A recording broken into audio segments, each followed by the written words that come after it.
Hey everyone. I would like to bring a discussion to the community. I would love some feedback. I would love to hear you all's thoughts on this concept that I learned about right after I had my baby. And I read it in the book by Dr. Layla Africa, and it's called Raising Black Children in America, something like that.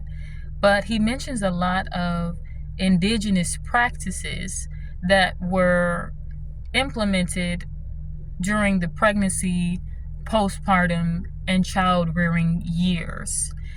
Like, you had to have a reason to have a child. You didn't just have a child and go about your business. Like, there was a purpose. There was a purpose for this child's life. There was a contract between the mother and father. This child was meant to bring certain gifts, certain abilities to its culture and its tribe. And one of the first things that I read in this book is that it was forbidden for the mother and the father to engage in penetrative sex while the mother was breastfeeding until the breastfeeding period was over. And, I remember reading that and thinking, I felt a strange mixture of relief, curiosity, and also but we're probably not going to do that. But now, as I am coming to my 1-year anniversary of having given birth, my son's first birthday, it makes a lot of sense. It makes a lot of sense to me. Because in this culture of hypersexuality, we are so focused on how we can get off. How we can get off from one another, that we rush all of the processing that is required in order to fully grow into the role of being a parent to this child, to your specific child that you brought forth. And he never gave the reason as to why this was practiced. He just said, don't do it.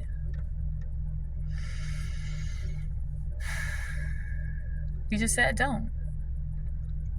But I think the reason is because during that period, after just having had a baby, one, your body is healing.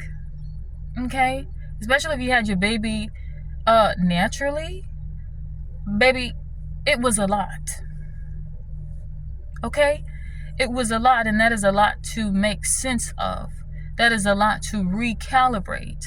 I remember feeling bruised and burned after I had my baby. I felt cheated and misled because no one ever explained to me that was what it was going to be and that is what it was going to feel like. So I felt like my bubble got burst. And that has been a lot for me to recover from and for me to accept. So it would make sense that a woman needs that time for her body to heal, for her to come back into union with herself as an individual, not just a mother, and also for her to fully establish and come to the understanding of what her destiny is as a mother to this specific child. All of this time, all of the energy required to come to an understanding of who this child is, what they came here to do, how their gifts are going to add to the family, how the mother and the father and the child are now going to harmonize, because the dynamics have shifted. It is no longer man and woman. It is now man, woman, and child. So the energetic frequency of the home is different. The energetic signature of the family is different. And it takes time. And it takes presence. It takes a certain pure state of mind to fully witness the shift that is taking place, to fully witness the child, to witness yourself as you're going through your own changes. And sex is just, it is just simply a way to avoid this work. I get it. And it takes the pressure off of women to heal quickly, to bounce back quickly, so that we can now be sexually available again. Well, what if the point is not for us to be sexually available, but the point is for us to be spiritually available for our family? And I just remember reading that and thinking, like it made me feel something. And now I totally get it. And oftentimes you hear men say, they just lose sexual attraction to their women after birth. Well, maybe it's because you're not supposed to be sexually attracted to her right now. Hello. Maybe it's because, I've already spoken on what I think the focus of the woman should be during that time. But then you have the focus of the man, and what is his place in the tribe. And this all stems also to us being incredibly disconnected from natural flows of relating to one another, natural family dynamics that are not based in consumerism, competition, hierarchy, but actually rooted in the holistic health of the entire family, everybody involved. But the man during this point, in my opinion, is to be a protector and a provider.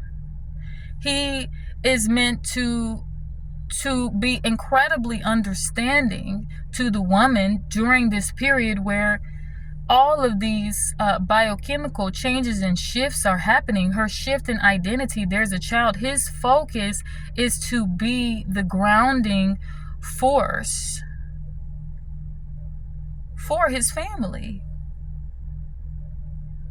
And it is a time for him and his woman to reconnect in a deeper, more profound way.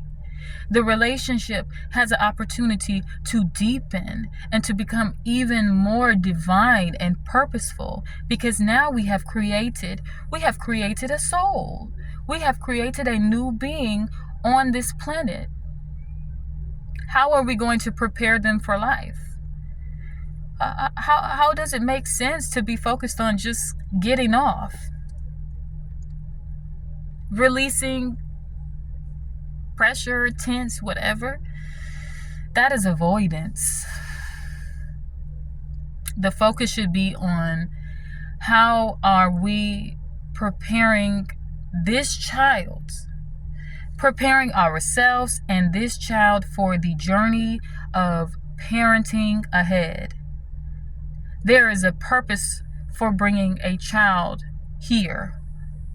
There are certain abilities and challenges that this child is going to bring. So the relationship itself must be fortified. It must be strengthened. It must be rooted in something deeper than physical attraction. And that perhaps is why the physical attraction and the sexual attraction is not quite there during the postpartum period, because we ain't supposed to be focusing on that. We're supposed to be focused on something